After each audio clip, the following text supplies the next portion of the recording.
las explicaciones, las revelaciones que él dijo en el capítulo 10, que fueron tan fuertes que él quedó sin fuerza, ¿verdad? Que quedó sin ánimo. Se le fueron la fuerza, cayó al piso, agarrado con sus dos manos y sus rodillas, y que para recibir lo que vamos a estudiar hoy, el ángel que estuvo tratando con él tuvo que darle fuerza, y la presencia del Señor en una teofanía, en una manifestación preencarnada de Cristo, estuvo delante de Daniel, para Daniel recibir esta revelación que vamos a estudiar esta noche. Yo les voy a pedir un poquito de paciencia y de atención, porque el relato de este capítulo es un tanto más histórico. Amén. Pero como estamos estudiando la Biblia capítulo por capítulo y versículo por versículo, no le podemos pasar por encima y dejarlo ahí. Se parece a las genealogías, que son a veces un poquito tediosas, pero hay que leerla. Cuando usted esté estudiando la Biblia que se choca con una genealogía parecida a la del capítulo 5 de Génesis, usted dice: ay, Dios mío.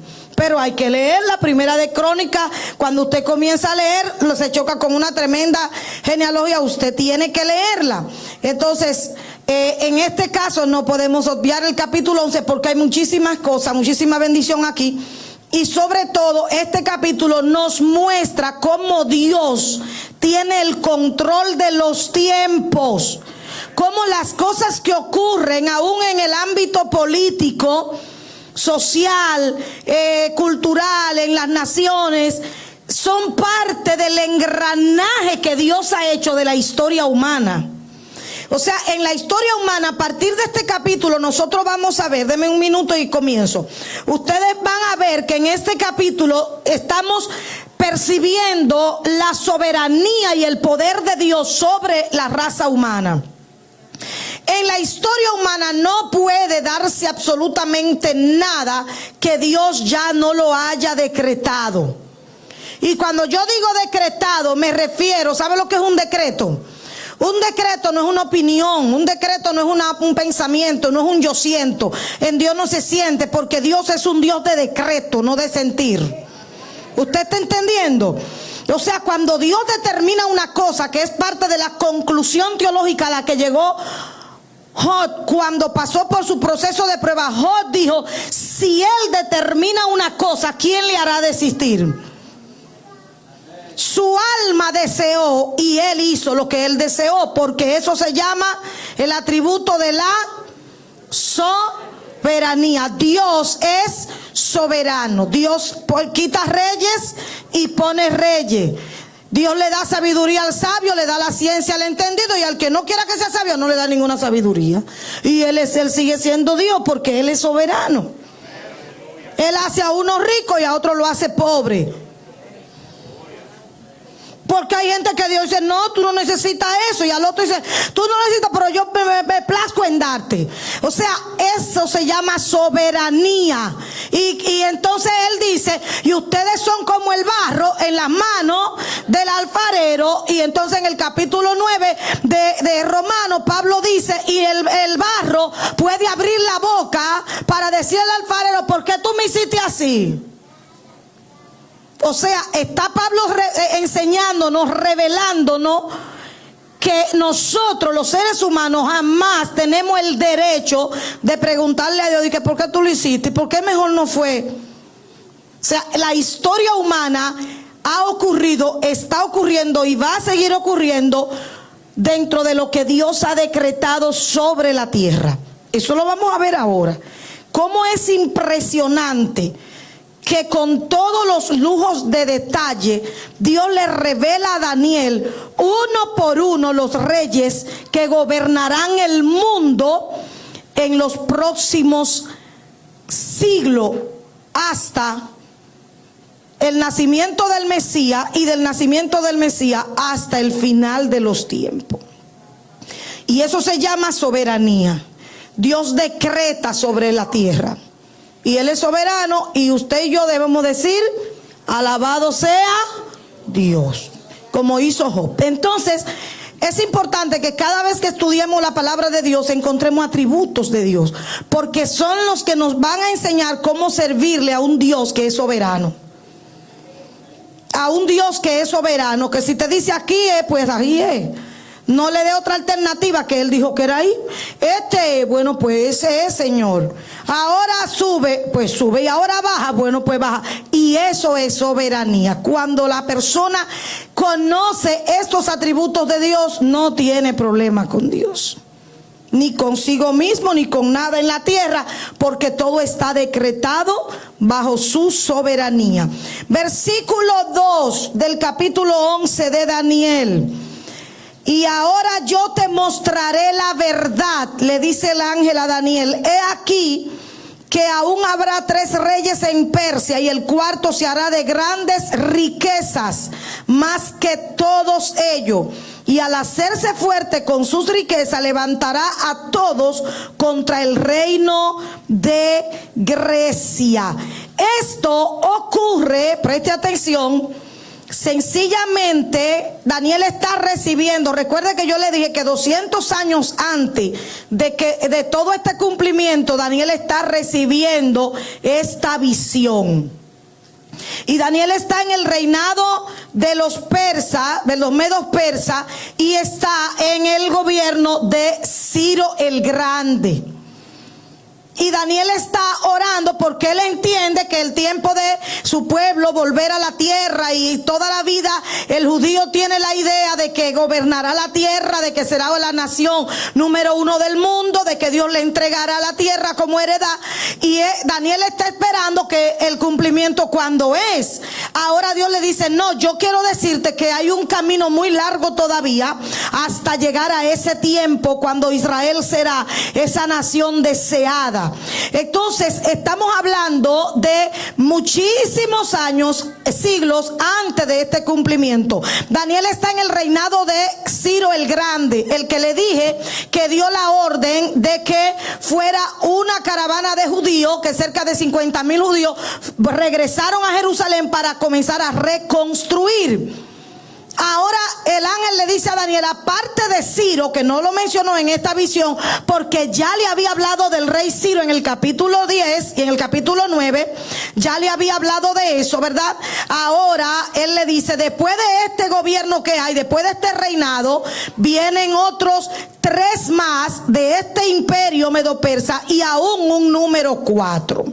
Entonces esto tuvo un cumplimiento. Estos 3 reyes que sucedieron, o sea que fueron después del rey Ciro, que Daniel estaba presente. Los otros 3 y más el cuarto son profecía porque no se habían cumplido.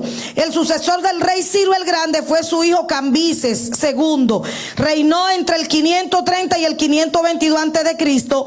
El segundo rey fue el rey Gautama, que reinó en el año 522 antes de Cristo, y el tercero fue Darío I el Grande, que reinó del 522 al 486 antes de Cristo.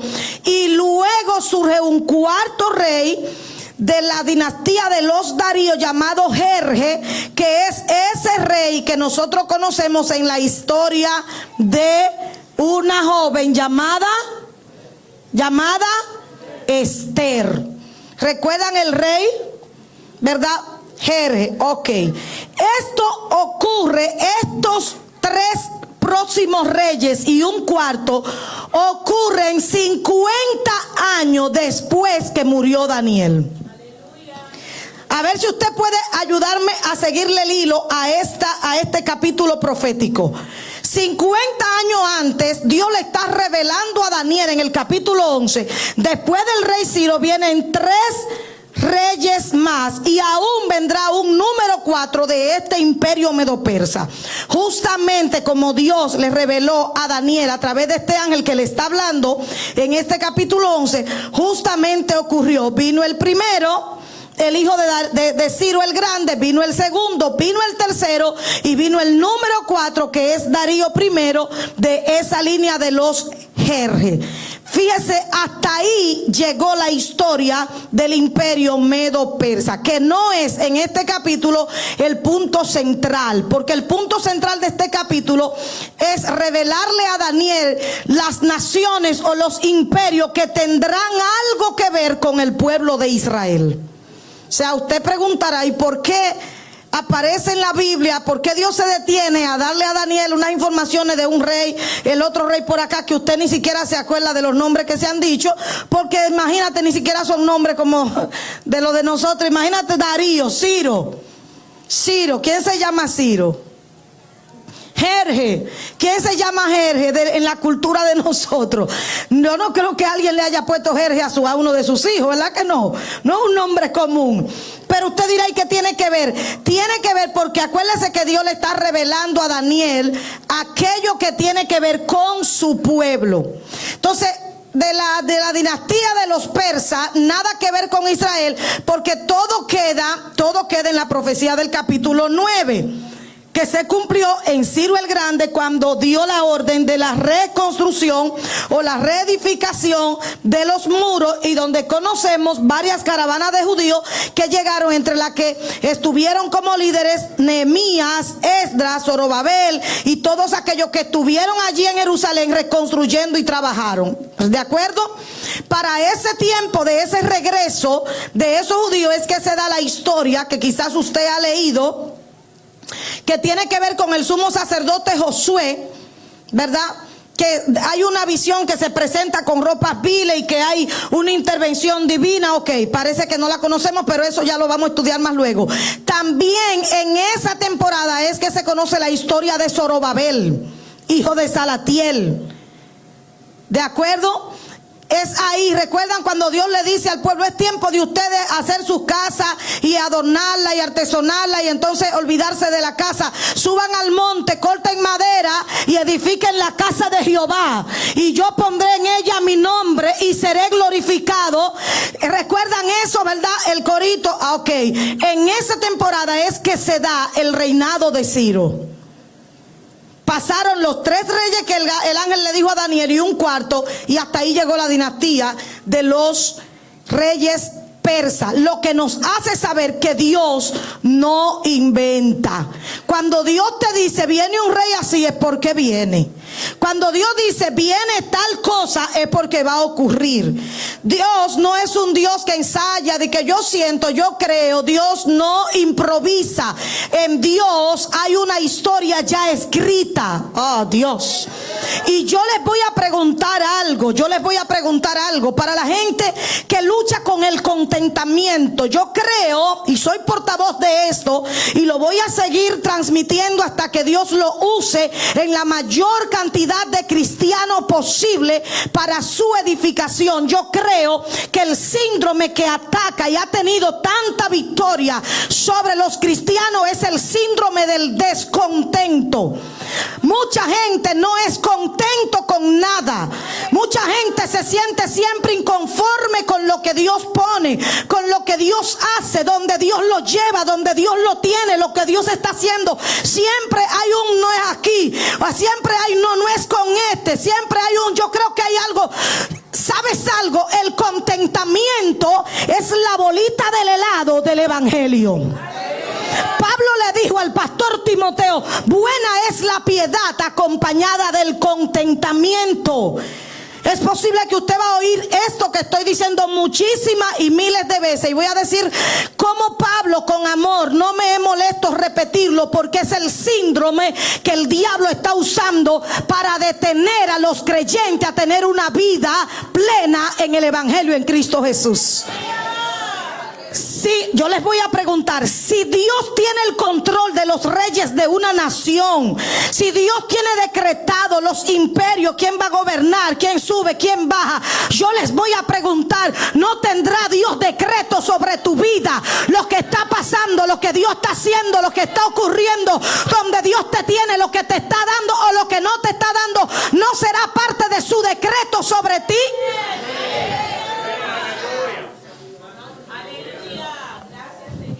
Buena es la piedad acompañada de contentamiento. Lo que tú tienes alrededor de ti hoy, yo te voy a decir algo, esto te va a sacudir.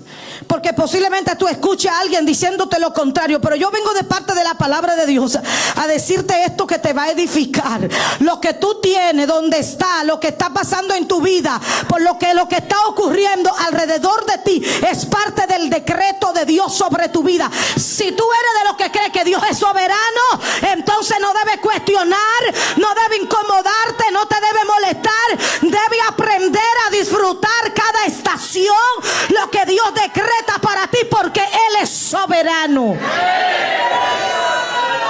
Pastora, pero que yo quisiera estar en Hollywood ahora, y aquel en la Florida, y el otro quisiera estar en Los Ángeles, y el otro quisiera estar como una isla de esa, ¿cómo se llama? En Hawái, aleluya, en Hawái. Y el otro dice, pues yo quiero estar en Punta Cana, alaba. Y el otro dice, yo quiero estar en Machu Picchu. Y el otro quiere estar ¿a dónde? ¿Cómo se llama? Para allá, sí, Vivian, allá en Honduras. Todo el mundo quiere estar. ¿Sabe algo? Cuando tú aprendes que hay una soberanía de Dios y su soberanía tiene decretos para ti, tú aprendes a vivir la estación de lo que Dios está permitiendo en tu vida como un decreto de Dios, que es lo que nos conviene. Vivimos en una vida que no la disfrutamos. Te está comiendo un pan, pero yo lo quería era que tuviera.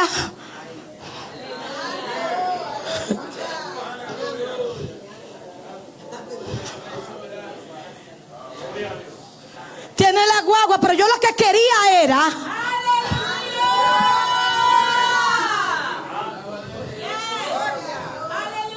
Tiene un trabajo, pero yo como que yo quisiera. Yo estoy aquí, pero corazón, yo te voy a decir, puedo decírselo. Mi amor, es que la piedad es buena cuando tiene contentamiento. Cuando no tiene contentamiento, tú puedes llegar allá a la luna, y de allá de la luna tú sientes que no, que es en Marte. Alguien tiene que alabar a Dios.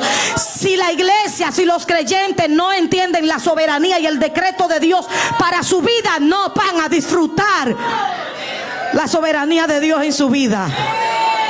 Y yo vuelvo a preguntar, si Dios tiene el control y le dice a Daniel, vienen 3 reyes y a otro, y también hay un cuarto, esa es la agenda de Dios que Dios se le está comunicando a Daniel a través de un ángel. Si Dios tiene una agenda para una nación, ¿no la tendrá para ti y para mí?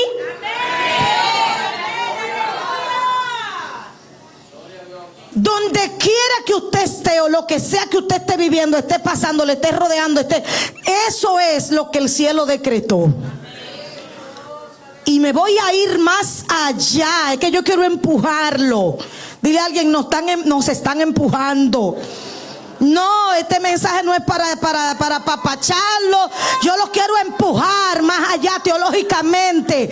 Usted tiene que desafiar esos límites teológicos que usted tiene en la mente, que le ha metido otro, enseñándole un Dios que no es como el otro dice, es como su palabra dice. Aún lo que no te gusta, lo que te molesta, o lo que tú crees que no te conviene, quieres saber, es parte del decreto de Dios para ti. Dios mío, alguien tiene que alabar esta noche. Es que dice su palabra que aún de Él viene el bien y hasta el mal viene de Él. Recibiremos el bien de Dios y el mal no. ¿Qué te está diciendo? Que no es el diablo. El diablo no tiene autoridad para nada. Él está debajo de la soberanía de Dios. Las pruebas no tienen autoridad para nada. Ellas están bajo la soberanía de Dios. Las circunstancias no tienen autoridad sola. Ellas no son autónomas. Ellas se mueven porque Dios las sopla. Tú aquí, muévete allí, ahora vaya, sacude allá. Y tú volviéndote loco, aquel te dice, tiene que reprender. El otro te dice, coge silicio. El otro te dice, coge ayuno. El otro te dice, sacúdete. Y Dios te dice, aprende a entender mi decreto. Que no cae una hoja de un árbol si no es la voluntad de Dios. Diga conmigo, soberanía. Cuando yo entiendo la soberanía de Dios, yo soy feliz. Cuando yo entiendo la soberanía de Dios, yo tengo paz. Cuando yo entiendo la soberanía de Dios, yo camino en contentamiento.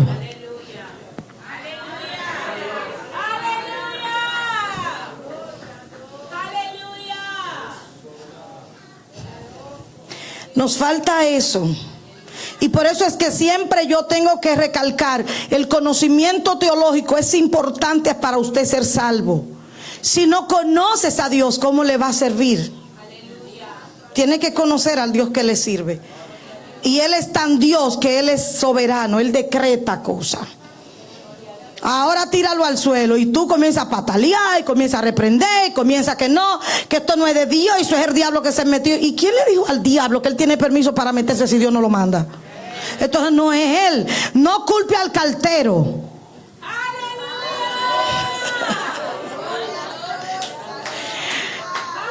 Acuérdate que él no hizo la carta la hizo el que te la mandó. Dale ese aplauso al Señor esta noche. Vamos a seguir. La historia universal confirma toda esta profecía del capítulo 11. Si usted busca, puede googlear ahí en Google. Si usted busca en Google, los que googlean, los que buscan, arranque por ahí si tiene tiempo y busque. Y le aseguro que va a tener un par de días de lectura ocupada, lectura. Usted va a encontrar todo esto que a Daniel se le reveló. Usted lo va a encontrar que ocurrió a sí mismo sin faltar ni una jota ni una tilde en esa historia. Porque Dios no improvisa, no miente, no se imagina ni siente, Él decreta. Bien, ok, entonces la profecía en el versículo 2 dice que habrán 3 reyes y aún un cuarto. Se cerró. Y luego de ese número 4, ¿verdad? Se levantará, dice, se levantará a todos contra el rey de Grecia. Lo que está, quiero decirle que Grecia, cuando el ángel le está hablando a Daniel esta visión, Grecia no tenía ni idea de que iba a ser un imperio. ¿Ok? No se tenía ni idea de que Grecia podría llegar a ser un imperio. Grecia era un grupito de ciudades dispersas, cada uno con sus líderes, pero no tenía ninguna fuerza como para conquistar al mundo. Y ya Dios 200 años antes le está diciendo a Daniel, se van a levantar contra Grecia. Porque ya para Dios, Grecia, en el decreto de Dios, Grecia ya era un imperio. Yo necesito saber si ustedes se están gozando. Porque si para Dios una nación, un grupito de gente, ya Dios los 200 años, ¿qué 200? Vamos a hablar desde siempre porque Él es eterno. Ya para Dios ese grupito era lo que Dios dijo que iba a ser. Yo quiero saber si tú en tu vida personal, que eres un hijo de Dios, lo que ya Dios dijo que tú ibas a ser para Él, ya tú lo eres. Cuando a Daniel le hablan de Grecia, Daniel no tiene idea de qué le están hablando. Porque no es una nación, ni una ciudad conocida, ni influyente, ni política, ni económica, ni en nada. Pero Dios le está dando nombres a Daniel que en su mente y en su diccionario no estaban.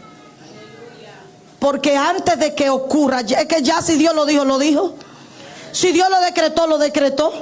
Eso es como Ciro. Y van a hacer, he aquí Ciro, mi siervo. Y todo el mundo se dice, y se pregunta, ¿y quién es Ciro? ¿Tú conoces a alguien Ciro? No. ¿En Israel hay alguien que se llama Ciro? No. ¿Aquí en Babilonia hay alguien que se llama? No. No había nadie. Babilonia estaba, ya tú sabes, en su apogeo. Nabucodonosor, Belsasar, Nabonido. Estaba ese imperio babilónico como Dios se lo mostró a Nabucodonosor, como una cabeza de oro. Pero Dios le dijo a Isaías que Ciro es mi siervo. Ahora todo el mundo dice, pero nadie sabe quién es Ciro. ¿Y qué es lo que pasa? Dios. 66 años más luego aparece un hombre que se llama, que nadie le dice nada, nadie va y le dice, le ministra, dice Dios que haga esto. No. De su corazón sale un anhelo por la reconstrucción de Jerusalén. No. Señor, ese es el Dios. No, dale el aplauso. Ese es el Dios al que tú y yo le servimos, al que llama las cosas que no son como si fuesen. Por eso es que si usted sabe eso, usted vive todos los días danzando en cada temporada. De que va, porque si Dios lo dijo, y Él no ensaya ni siente, ni improvisa. Él decreta. Así es y así será. Como cuando hizo la creación. Sea la luz. Eso no es de que espérate. ¿Y cómo más o menos la hacemos? ¿Cómo tú la quieres? ¿Luz blanca, luz azul? ¿Qué recurso vamos a usar? ¿Batería de litio? ¿O que, mi amor, te dije que sea la luz, punto y se acabó? ¿Y qué dice más luego? Y fue. Sea la luz y fue. Eso es lo que Dios hace. Dios dice, eres y ya, punto. Y ahora, Señor, ahora estoy esperando que venga. Mire, yo quiero descentrarlo a ustedes. Yo quiero desarraigarlo a ustedes de esas limitaciones espirituales que le han enseñado a usted. Ahora yo tengo que esperar un profeta. Ahora yo tengo que esperar que alguien venga y me eche aceite y me sacuda. Y dice Dios, no me lo digas, que ya Él dijo que yo era y ya soy. Dile a alguien, ya soy. Porque si la luz, que no es un alma, Dios dijo que sea y se hizo. Imagínate lo que Dios dijo que tú eras. Ya soy. Vamos entonces a entrar al contexto histórico. Se levantará luego, versículo 3, un rey valiente, el cual dominará con gran poder y hará su voluntad. Pero cuando se haya levantado, su reino será quebrantado y repartido hacia los cuatro vientos del cielo, no a sus descendientes, ni según el dominio con el que él dominó, porque su reino será arrancado y será para otros fuera de ellos. Déjenme explicarle aquí que esto no conecta con el capítulo 8, donde Daniel ve las bestias. ¿Recuerdan la visión de las bestias? Y hay una, ¿verdad? Hay una bestia que le presentan a Daniel en forma de un macho cabrío. Este macho cabrío dice que tenía alas de ave y que corría con gran rapidez, ¿verdad? Y que tenía un cuerno entre sus ojos. Y que ese cuerno, ese macho cabrío primero hirió a un carnero que era el rey de Persia, el último rey de la dinastía de los persas. Y ahí terminó el imperio medo-persa. Ahora viene un macho cabrío, ¿verdad? Que fue mostrado en la visión del capítulo 8 con un cuerno entre sus ojos y que se levanta y era el carnero y entonces holla y se impone, toma el control. Y este macho cabrío llega a un momento que cuando está en toda su fuerza también es arrancado ese cuerno y en su lugar le salen 4 cuernos más. ¿Recuerdan la visión? Ok, es lo mismo, solo que aquí Dios se lo está detallando con personaje a Daniel.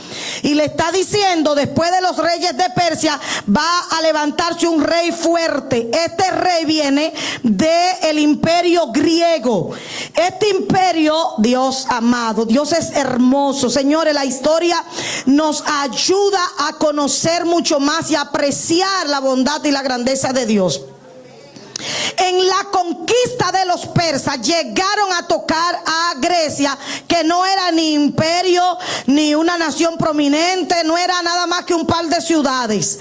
Pero en la conquista de los medos persas tocaron a Grecia.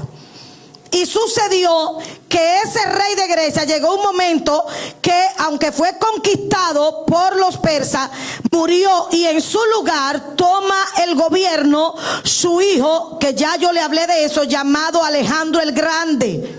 ¿Recuerdan de Alejandro el Grande?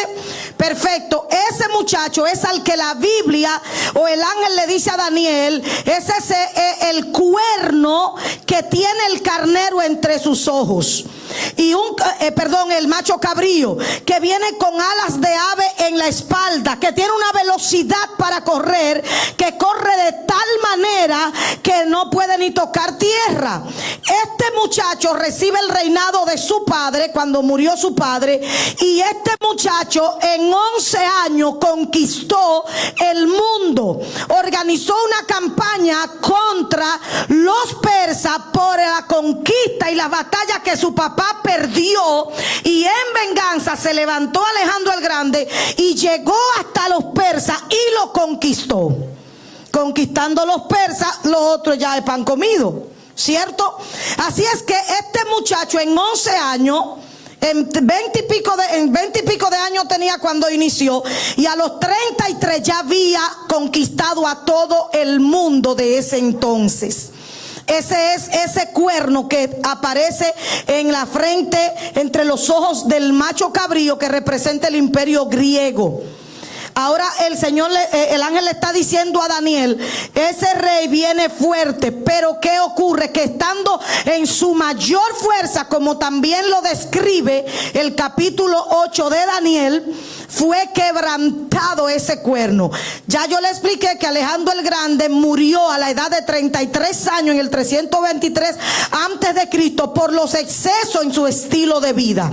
Tenía control sobre el mundo, todo el mundo tuvo que respetarle y sometérsele, pero él no tenía control de sus propias pasiones y de sus propias carnalidades, y esto lo llevó a la tumba a temprana edad. El ángel le dice a Daniel que cuando este gran rey es quebrantado, su poder no le queda ni a hijo ni a nadie de su descendencia. Lo leyeron, ¿verdad que sí? Sino que es repartido a los 4 vientos de la tierra. Esto, recuerden que en lugar de ese cuerno que fue quebrado al macho cabrío, le salieron ¿cuántos cuernos? 4. Lo mismo que el ángel le dice, el poder de él le va a ser repartido a los 4 vientos de la tierra. Y esto se cumple cuando, muriendo Alejandro el Grande, tenía 5 generales que le llamaban los sucesores de él, pero hubo uno que murió, fue asesinado, y solo quedaron 4 para que se cumpla lo que Dios le dijo a Daniel. Son 4 nada más, no 5.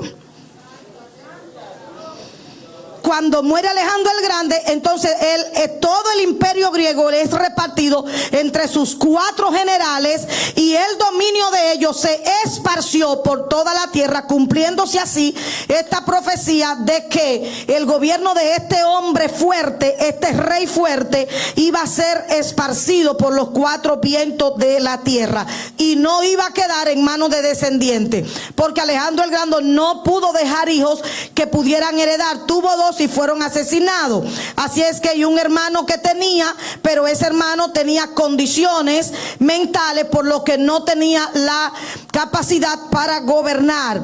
De manera que entonces el poder y el gobierno de Alejandro el Grande es repartido, o lo es tomado por los 4 generales que él tenía con él. Déjenme explicárselo así un poquitito más al pasito, para que ustedes lo puedan, aunque sea escuchar. Quizás no se le quede mucho los nombres, pero más o menos yo lo voy a seguir mencionando y ya usted va a saber de qué estoy hablando. El primero de sus generales fue Casandro, que reinó en Grecia y Macedonia.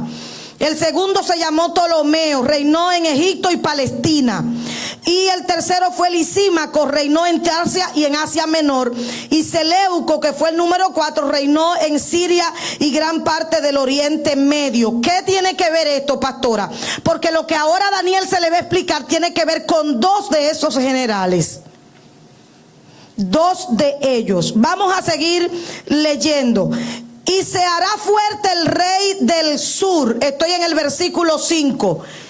Ya murió Alejandro el Grande, el rey fuerte ya fue arrancado, y ahora quedan 4 generales repartidos en todos los vientos de la tierra, controlando el imperio griego. Pero el rey del sur fue más fuerte. Dice, más uno de sus príncipes será más fuerte que él, y se hará poderoso su dominio, y su dominio será grande. Al cabo de años harán alianza, y la hija del rey del sur vendrá al rey del norte para hacer la paz. Pero ella no podrá retener la fuerza de su brazo, ni permanecerá él ni su brazo, porque será entregada ella y los que la habían traído. Asimismo su hijo y los que estaban de parte de ella en aquel tiempo. Déjenme explicarle ahora esto. El Señor está diciendo, el ángel le está diciendo a Daniel, de esos 4 hay uno que se va a hacer más fuerte y es el rey del sur. El rey del sur es la dinastía de los Ptolomeos que gobernaron en Egipto. De ahí de Egipto ahora se levanta uno y es más fuerte que el rey del norte, ¿verdad? Que es Seleuco. Los otros 2 no nos interesan porque el ángel no se enfocó en el poder de los otros 2 generales, solamente en el general que gobernaba el norte y el que gobernaba el sur. Tenemos entonces a Ptolomeo en Egipto y tenemos en Siria a Seleuco. Ahora dice el ángel, del sur va a ser más fuerte que el del norte y tratarán de hacer alianza para ver cómo ellos pueden gobernar toda la tierra, y entonces no le va a funcionar. Ahora déjeme decirle cómo se cumplió esta profecía. Lo leyeron. Dice que por medio de una hija suya tratarán de hacer alianza. Algunos reyes acostumbraban a darle una de sus hijas, casarla con algún rey, algún príncipe de otra potencia, para hacer alianza y estar más fuerte y apoyarse uno a otro por medio de un matrimonio. Pero ¿qué ocurre? Esto se cumplió cuando Ptolomeo, de la dinastía de los Ptolomeos del sur, tratando de hacer alianza para controlar en ese mundo, casa una de sus hijas con Seleuco allá en Siria.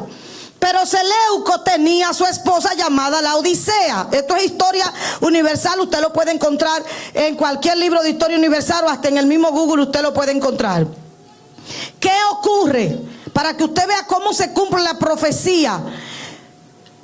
Esa alianza de casar a una hija de Seleuco del sur con el rey Ptolomeo del norte, Seleuco del norte, esa alianza no funcionó porque Seleuco tenía a su esposa llamada Laodicea.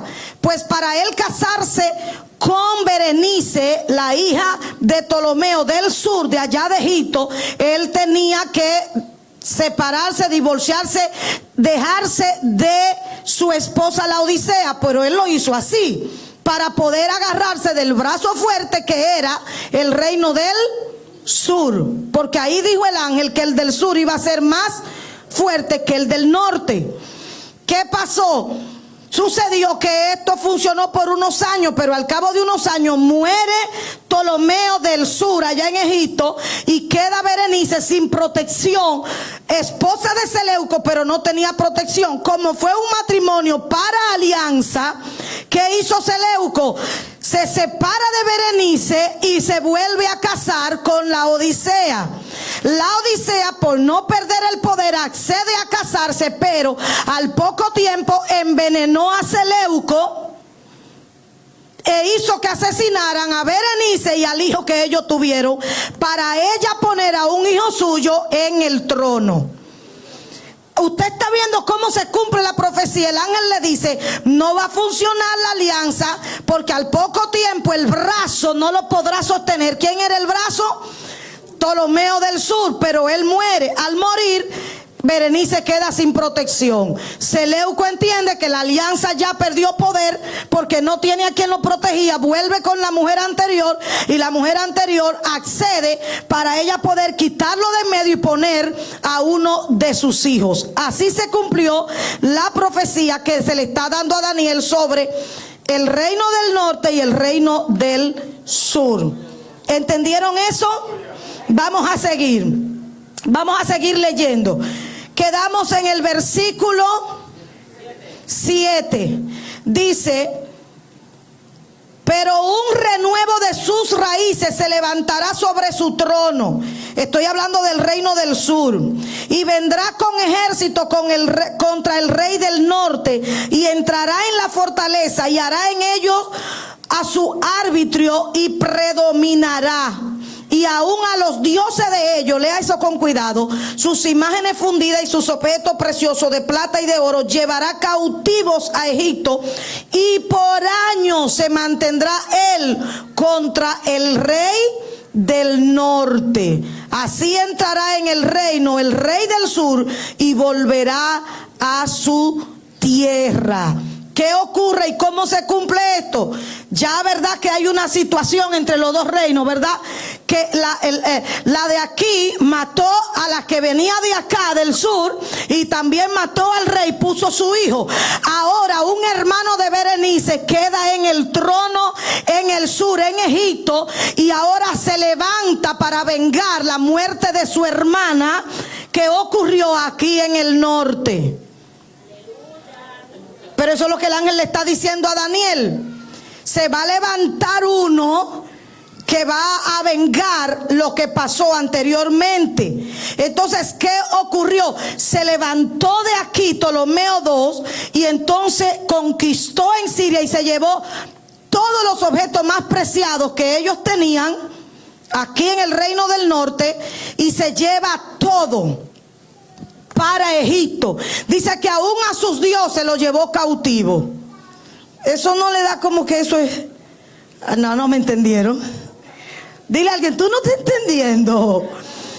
¿Tú te imaginas un Dios llevado cautivo? Por eso es que Salmo 115, ¿qué es lo que dice? Aleluya, no a nosotros, Jehová, no a nosotros, sino a ti da gloria, porque los ídolos de ellos...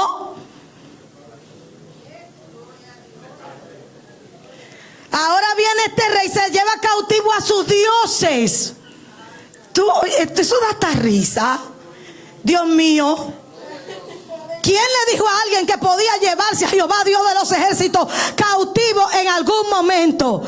Dios, si ustedes nos recuerdan que el año antepasado hablábamos de cuando los filisteos se llevaron el arca y se la llevan y se la ponen al frente a Dagón. Alguien tiene que alabar a Dios. Y cuando ponen el arca, ¿qué le pasó a Dagón? Dagón aparece sin manos, sin pies, solo el tronco, y está inclinado ante el arca de Jehová. Te dije que ese es el Dios al que nosotros le servimos. Los dioses de ellos cautivos. Esto hasta un chiste. ¿Cómo es tan ciego el hombre con la idolatría? Pero este rey Ptolomeo II tiene algo que ver con la historia y con lo que hoy nosotros tenemos en nuestras manos estudiando. No sé si ustedes se acuerdan que hace 2 años que le enseñaba en el mes de la Biblia, estudiamos la historia de la Biblia, cómo llegó a nuestras manos, y le enseñaba, voy a recapitular, que hubo un rey que fue parte de lo que Dios usó para la preservación del libro sagrado de Dios, de las Sagradas Escrituras. Este rey Ptolomeo es el que en su gusto por la cultura judía, tenía atracción y mucho respeto por la cultura judía, manda a traducir el Antiguo Testamento al griego. Y esta es la traducción que nosotros conocemos con el nombre de la Septuaginta. La versión de los 70 ancianos tradujeron el Antiguo Testamento al griego. Así preservó Dios las Escrituras en medio de todo ese correr de la historia humana. Usted está viendo que a veces en la historia universal uno dice, pero eso es historia. No, ahí estaba la mano de Dios metida. Aleluya. Y de la Septuaginta se tomaron versiones para que hoy llegue la palabra de Dios a nosotros, al idioma que nosotros la tenemos. Ok, vamos a seguir leyendo. ¿Ya vieron cómo se cumplió esa profecía? Ok, versículo 9. Así entrará en el reino del sur y volverá a su tierra. Recogió todo lo más precioso, lo más de más valor, todo lo que pudo, y se lo llevó a Egipto, y por año tuvo con eso ese botín en Egipto. Versículo 10 más. Los hijos de aquel se airarán y reunirán multitud de grandes ejércitos y vendrán apresuradamente e inundará y pasará delante. Luego volverá y llevará la guerra hasta la fortaleza, por lo cual se enfurecerá el rey del sur y saldrá y peleará contra el rey del norte y pondrá en campaña multitud grande, y toda aquella multitud será entregada en su mano. ¿Qué ocurre entonces de esta dinastía, verdad? de Seleuco, ahora se levanta otro rey y entonces va a vengarse.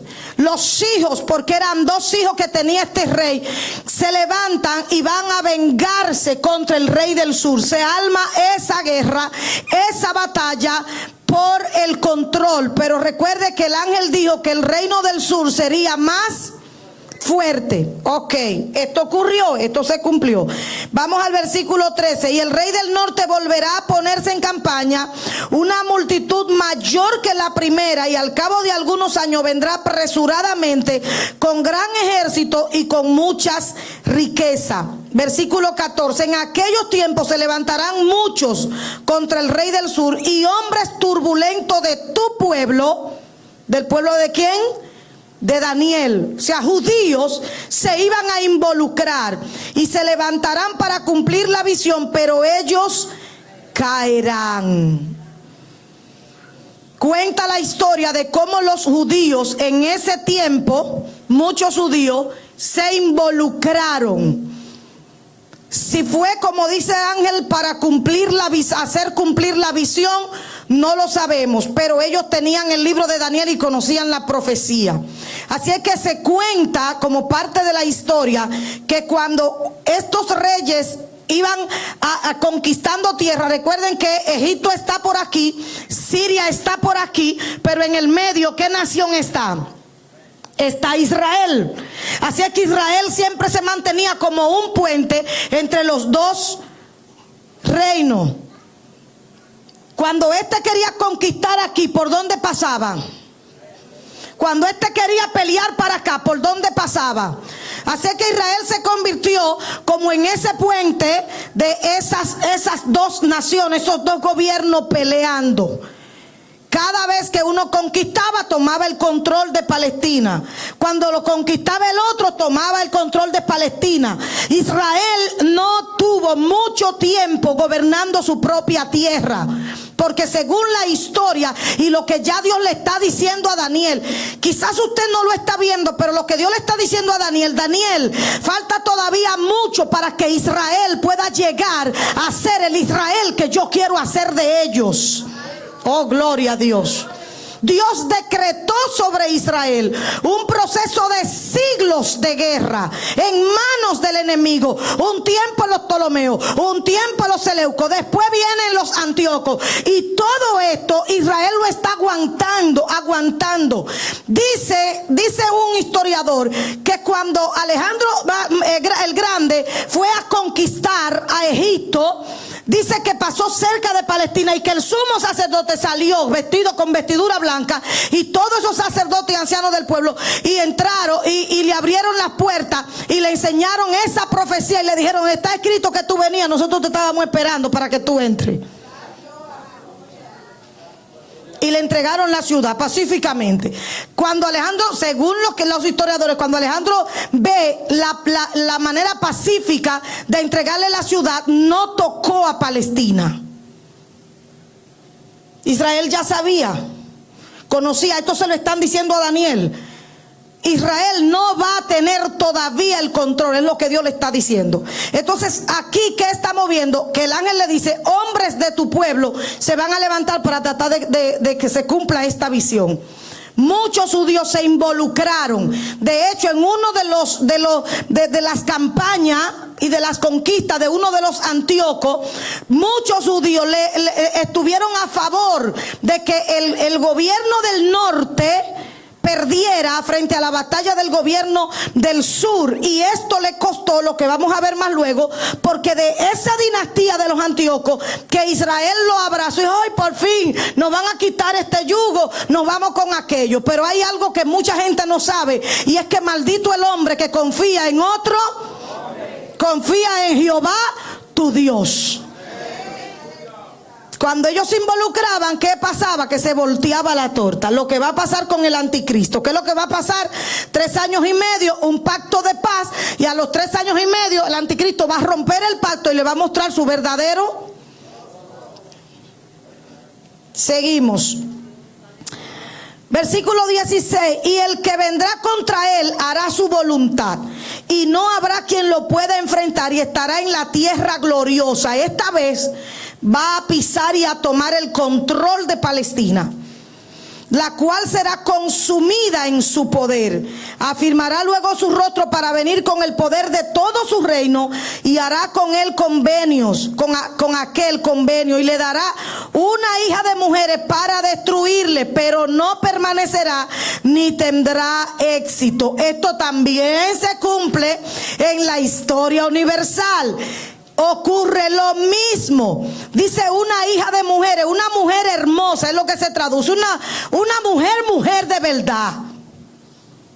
Se la mandan para que se case. Esta mujer en la historia es conocida como una de las Cleopatra de Egipto. ¿Recuerdan a la historia de Cleopatra? No es la historia de así, sino una de esas Cleopatra. Si no me equivoco, la primera. Se la mandan para casarlo con uno de esta dinastía del norte. Pero ¿qué ocurrió? La idea era que ella viniera a vengar lo que el norte le había hecho al sur. ¿Y qué pasa con Cleopatra? Cleopatra se enamora de este rey de aquí y no hace lo que le mandaron a hacer, no lo destruye. Por eso la intención de haberla casado para que ella pueda vengar no se da. Eso lo dice ahí. Eso lo profetizó el Señor. Vamos a ver el 18. Volverá después su rostro a las costas y tomará muchas. Mas un príncipe hará cesar su afrenta y aún hará volver sobre él su oprobio. Luego volverá su rostro a la fortaleza de su tierra, mas tropezará y caerá y no será hallado. Versículo 20. Y se levantará en su lugar uno que hará pasar un cobrador de tributo por la gloria del reino, pero en pocos días será quebrantado, aunque no en ira ni en batalla. El gobierno del sur establece ahora impuesto. Y hubo uno de parte de este gobierno que pasaba, que estableció los impuestos, pero no duró mucho porque murió, no en batalla, sino que tuvo una muerte. Y le sucederá en aquel lugar, versículo 21, un hombre despreciable. Póngale ojo a este, el cual no dará la honra del reino, pero vendrá sin aviso y tomará el reino con halago. Este es Antíoco Epífanes. Las fuerzas enemigas serán barridas delante de él como con inundación de agua. Serán del todo destruidos junto con el príncipe del pacto. Esto se cumple cuando Antíoco Epífanes, hay varios Antíocos, pero yo me refiero a este Epífanes, toma el gobierno, el control y domina. Y este no era el que le tocaba, no era el tiempo de él gobernar, él no era el que estaba en el turno, pero dice que con halagos, que se traduce con astucia, que se traduce con estrategia, que se traduce con malicia, que controlaba recursos, que con regalo compraba los ejércitos. Él podía tomar todo un botín y regalárselo a todos los soldados, decirle, cojan todo eso, para que cuando él le dijera, necesito que peleen por mí, esa gente estaban ahí. Era un hombre, ahí dice que era despreciable, le dijeron a Daniel. Pero con todo y ese carácter despreciable, logra gobernar y gobernar con un pueblo contento. ¿Por qué? Porque era sagaz. Utilizaba los recursos para comprarle a la gente la conciencia. Y de esa manera controlaba. Así entró a Israel. De hecho, cuando entra a la tierra santa, él entra porque el príncipe, ¿y quién es el príncipe? El sumo sacerdote. Se confabula con él. Pero según la historia, preste atención, todos los historiadores que relatan esta historia, fue uno de los que pasó por Israel de la manera más infame posible. Este es el hombre que sacrifica un puerco en el altar de Dios. Este es el hombre que pone una estatua de Zeus en el templo. Este es el hombre que obliga a los judíos a comer carne de cerdo. Este es el hombre el que no se le doblegaba a su cultura helenista, entonces lo torturaba, lo obligaba a no guardar el sábado. Pero ese es el hombre que entra con halagos. Con halagos es porque le compró la conciencia, y hasta el mismo sumo sacerdote es afectado porque él mismo se dejó comprar. ¿Te ve el peligro que a veces ligamos como que una cosa con la otra? Lo de Dios es lo de Dios y lo del mundo es lo del mundo. Lo político para allá, lo de Dios para acá. Dele un aplauso al Señor, que yo creo que eso merecía un aplauso. Versículo 23, después del pacto con él, engañará y subirá y saldrá vencedor con poca gente. Estando la provincia en paz y en abundancia, entrará y hará lo que no hicieron sus padres ni los padres de sus padres. Botín, despojo y riqueza repartirá a sus soldados. Esto lo está recibiendo Daniel, pero es exactamente el carácter de este Antíoco. Y contra la fortaleza formará su designio, y esto por un tiempo. Versículo 25, y despertará sus fuerzas y su ardor contra el rey del sur con gran ejército, y el rey del sur se empeñará en la guerra con grande y muy fuerte ejército, mas no prevalecerá, porque le harán traición. Yo quiero cerrar aquí, Antíoco.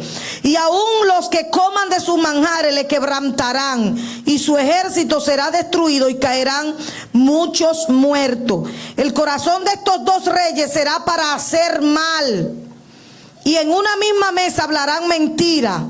Eso no es nuevo, los impíos son así, ¿verdad que sí?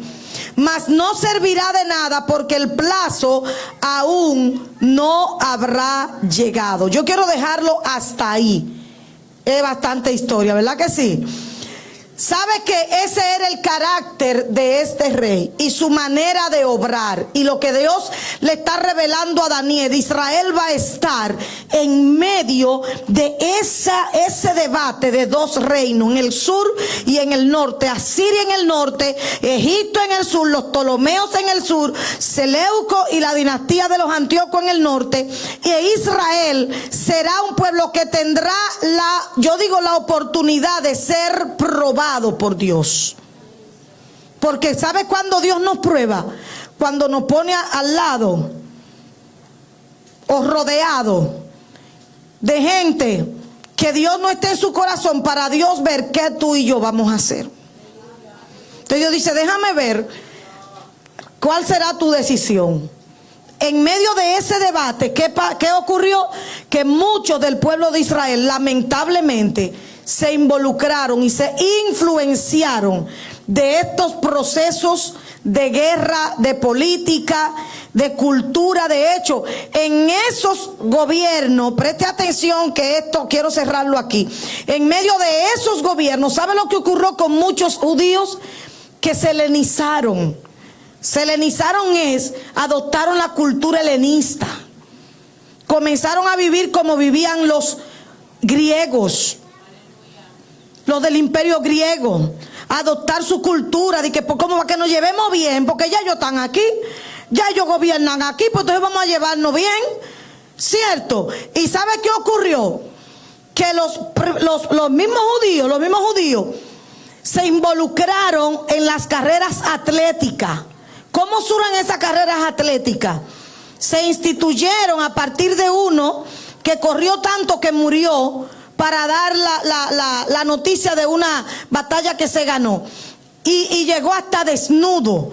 Y entonces se establecieron estos Juegos Olímpicos, estas carreras y estos maratones. ¿Y saben lo que hicieron los judíos? Que entonces también establecieron y se involucran. Pues apúntame ahí. Anótame ahí también, que lo cual yo soy el número 4, yo soy el número 4. Y tú ya, yo voy a estar aquí en la fila 2, así yo estoy en la fila 2. Los mismos judíos, y se involucraron en esos maratones de corrida desnudo. Eso no era solo correr. Los Juegos Atléticos tienen un trasfondo inmoral que no es solo correr. No era que solo corrían y quien corra más ganaba, era la desnudez, y en medio de esos juegos la orgía y el pecado sexual era algo normal entre ellos, y muchos judíos se helenizaron. haciendo lo mismo, porque ya estamos aquí, porque si Dios lo permitió, porque también para uno, porque hay que ser sociable, como hacen algunos cristianos, que ellos están en el mundo y también son del mundo. Pero hay cristianos que aunque están en el mundo, no son del mundo. Y Juan dice: no améis al mundo, ni las cosas que están en el mundo. Si alguno ama al mundo, el amor del Padre no está, porque el mundo pasa y sus deseos, pero el que hace la voluntad de Dios permanece para. Cuando usted se convierte al evangelio, usted tiene que renunciar a la cultura del mundo. El mundo ya no es nuestra cultura. Tenemos cultura de rey. No, Dios. Sí, dáselo. Nuestra cultura es la cultura del reino, donde el pecado ya no tiene cabida en nuestras vidas. Porque hemos sido llamados a ser un pueblo santo, escogido por Dios. Dios te bendiga. Nos vemos el martes. Terminamos el capítulo 11 del libro de Daniel, nuestro